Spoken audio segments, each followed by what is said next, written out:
The movie opens with a woman named Angela. After losing her husband, everything fell on her. Raising 3 kids, she turned her own house into a small restaurant, serving food just to make ends meet. She has 3 children, her eldest daughter Wendy, and twin boys, Douglas and James. Right beside their home, a railway track cuts through the land, and it's become a quiet routine for the kids to sit and watch trains pass by. Then one day, a boy named Thomas is celebrating his 7th birthday at Angela's restaurant. His parents are there, friends are there. It should have been a happy day. But during the party, a few kids start teasing him. Thomas doesn't react at first. He just quietly takes it. But when no one's paying attention, he walks out. Not just out of the restaurant, but straight toward the nearby train tracks. He climbs onto a moving train. From above, little Wendy sees this happen. And then, Thomas is gone. Time passes. 6 long years go by. But that day never leaves Wendy's mind. It lingers, like something unfinished. No one ever found Thomas. Not the townspeople, not even the police. It's like he vanished into thin air.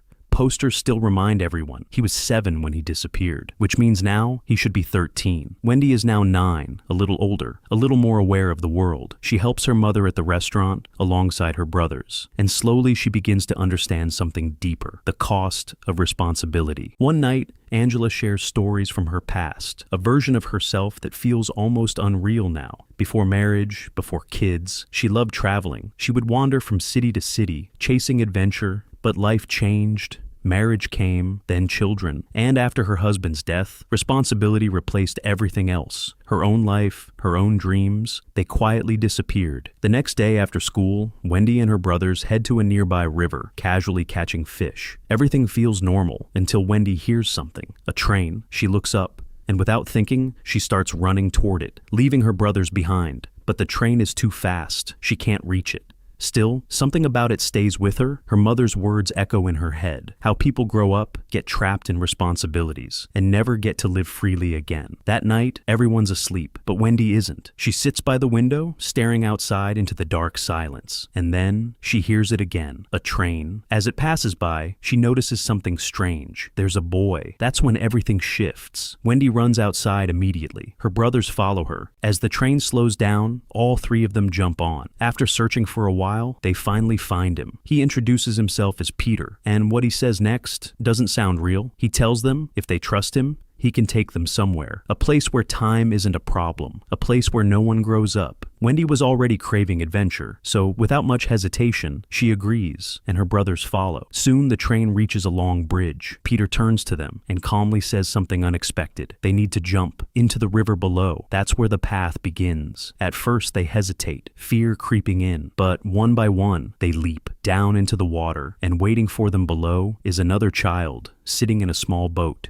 He helps them aboard and begins taking them further, deeper into the unknown. After a long journey, they finally arrive. An island. Beautiful, almost unreal. This island is controlled by something, an alien presence. Everyone here calls it Mother, and suddenly, this place doesn't feel so magical anymore. Peter leads them inside, explaining that they're not alone. There are many other children here, kids from different places, different times, all living together, forming their own world, a world without adults. And then, someone appears, walking toward them. Wendy freezes, because she recognizes him. It's Thomas, the same boy who disappeared 6 years ago. But here's what doesn't make sense. He still looks exactly the same, 7 years old, not a day older. While Wendy and her brothers have grown, Thomas hasn't changed at all. And right here, you realize something isn't normal. This island is hiding something far deeper than it seems. As evening falls, they explore more of the place. There are children everywhere, all living freely, like time doesn't exist.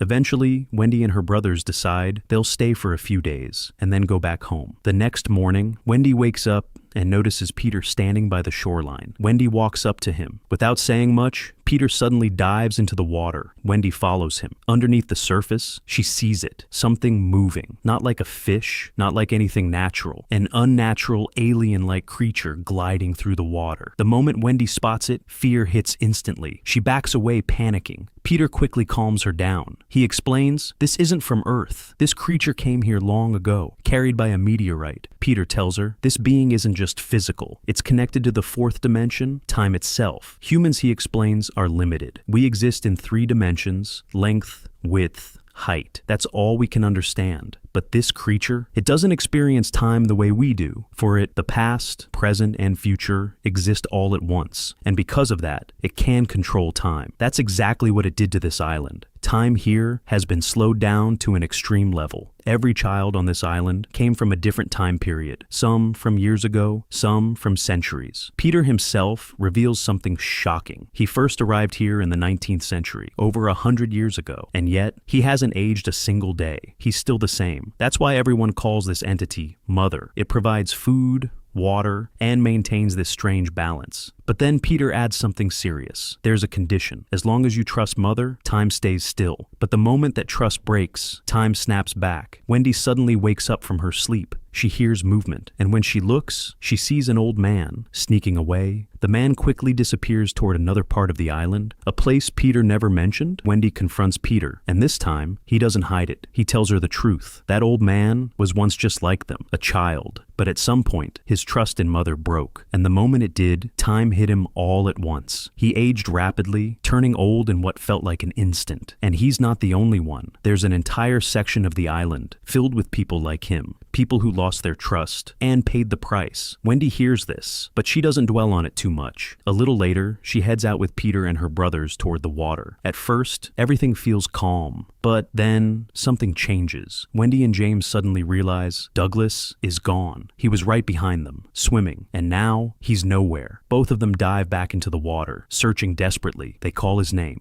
Other children hear the noise and rush to help. Everyone searches, but no matter how hard they try, there's no sign of Douglas. For James, this hits harder than anything. Douglas isn't just his brother, he's his twin. And losing him like this breaks something inside him. The next morning, things get worse. James wakes up and notices something strange. His hand. It doesn't look the same, wrinkled, aged, and that's when it clicks for Wendy. James has lost trust. Deep down, something inside him cracked. And now, time is catching up to him. James starts thinking irrationally. What if he removes the part that's aging? What if cutting off his own hand stops it? Peter admits no one has ever tried something like that before. But before things go further, Wendy steps in. She's scared, not just of what's happening, but of what might come next. She decides they need help, real help. And that leads them back to the old man, the same one who stole food. Wendy approaches him, asks for help. After a moment, he agrees. He takes them to the hidden side of the island, and what they find there changes everything. This place is completely different. The people here, all of them were once children too. But after losing trust, they aged rapidly, becoming old. And unlike the main island, Mother doesn't provide for them anymore. No easy food, no safety. They have to catch fish, survive on their own. It's like a completely different world. And then they reveal something, a secret. They believe if the creature, Mother, is destroyed, everything will reset. Their lost age will return. Time will go back to normal. For them, this is hope.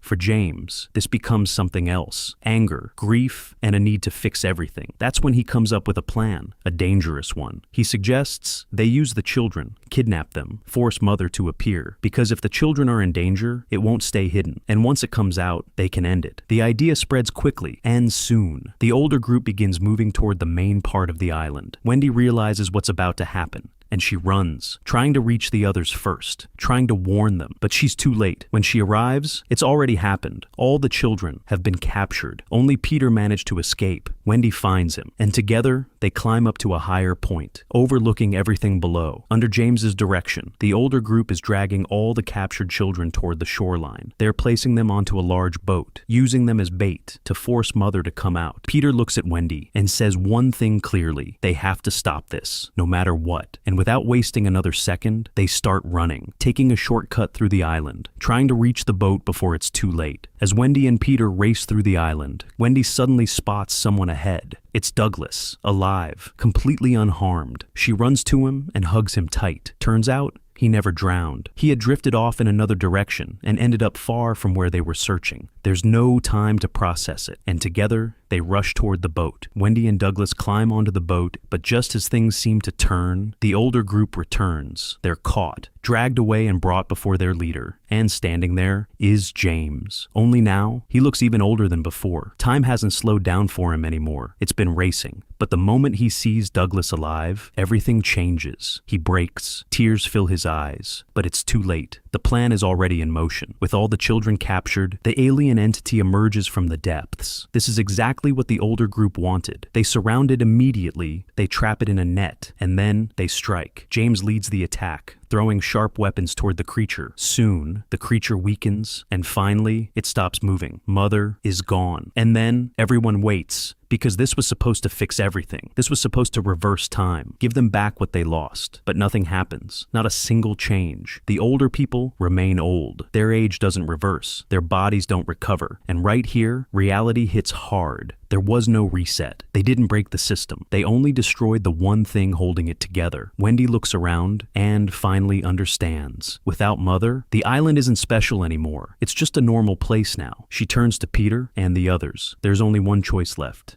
Leave, go back home, live real lives, because staying here means nothing now. But James, he doesn't move. He looks at Wendy, then at Douglas, and quietly says something that hits deeper than anything else. He can't go back, not like this. He doesn't want his mother to see him this way, so he makes a decision. Wendy and Douglas will return, and they'll tell their mother that James is gone, not dead, just gone somewhere. Wendy and Douglas return to their world, but they carry something no one else understands, a place where time stopped. A brother they couldn't bring back, and a truth they could never share.